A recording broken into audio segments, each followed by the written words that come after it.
வணக்கம் ஃப்ரெண்ட்ஸ், சிறுகடிக்காசி சீரியலுக்கான வர ப்ரோமோ வந்திருக்கு. இதுல என்னெல்லாம் காமெடி பண்றாங்கன்னு வாங்க பார்க்கலாம்.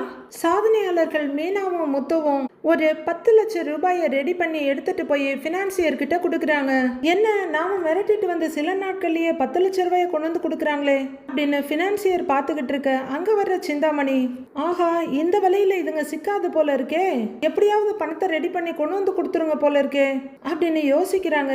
வேற வழியில தான் இதுங்களை தெருவுக்கு கொண்டு வரணும் அப்படின்னு அவங்க யோசிக்க அதுவும் சரியா தான் இருக்கு. ஏன்னா மீனா 24 மணி நேரமும் வண்டி ஓட்டி பூவை தூக்கிக்கிட்டு இங்கே அங்கன்னு போவாங்களாம். முத்து பாவம் தண்ணியை மட்டுமே குடிச்சிட்டு உயிர் வாழ்ந்துகிட்டு சவாரி ஓட்டிக்கிட்டே இருப்பாராம். எப்படியோ ஒரு 90 நாளையில அவங்க கடன் அடைச்சிடணும்னு முடிவு பண்ணி பாடாப்பட்டுக்கிட்டு இருக்க வீட்டுல இருக்க மத்தவங்க எல்லாம் கோமாவுக்கு போயிட்டாங்க போல இருக்கு. ஆனா நல்லவே இல்லை, மனோஜ் எனக்கும் இதுக்கும் எந்த சம்பந்தமும் இல்லைன்னு சந்தோஷமா பிரியாணி வாங்கிட்டு வந்து சாப்பிட்டுட்டு இருக்காரு. விஜயாவுக்கு விஜயாவோட கவலை, வீடு போயிடுச்சுன்னா என்ன பண்றதுன்னு. நம்மளை உங்களை நம்பிட்டேன்னு ஒத்த வார்த்தையில முத்துவையும் மீனாவையும் விட்டுட்டு கடமை முடிஞ்சதுன்னு ஒதுங்கிக்கிட்டாரு. நீங்க ஆளாளுக்கு அமைதியா இருந்தாலும் சிந்தாமணி அமைதியா இருக்க மாட்டாங்கல்ல.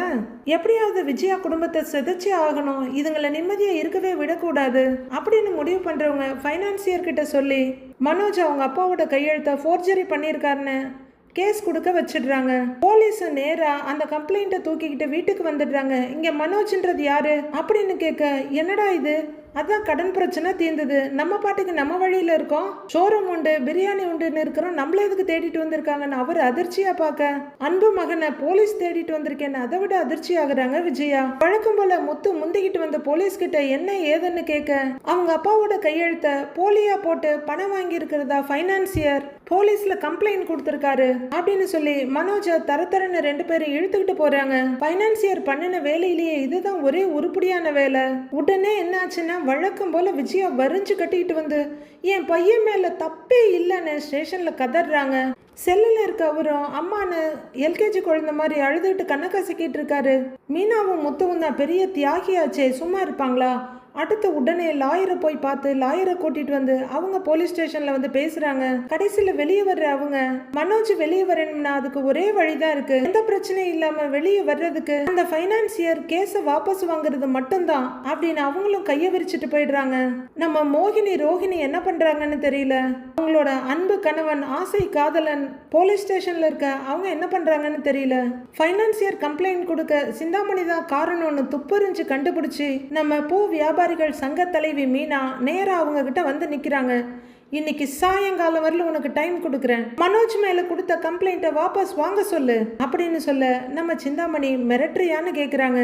உன்னால பாதிக்கப்பட்ட அத்தனை பேரும் சேர்ந்து உனக்கு எதிரா திரும்பினா என்ன ஆகும்னு தெரியுமா? அப்படி எல்லாம் செஞ்சா நீ ஜெயிலுக்கு தான் போவ அப்படிங்கிற மீனா சும்மா இருக்காம உடனே சிந்தாமணி பண்ணின அத்தனை பித்தலாட்டத்துக்கும் எதிராக யார் யாரெல்லாம் கம்ப்ளைண்ட் கொடுத்துருக்காங்களோ அவங்க எல்லாத்தையும் ஒன்று சேர்த்து கூட்டிக்கிட்டு வந்து சிந்தாமணி முன்னாடி நிற்கிறாங்க.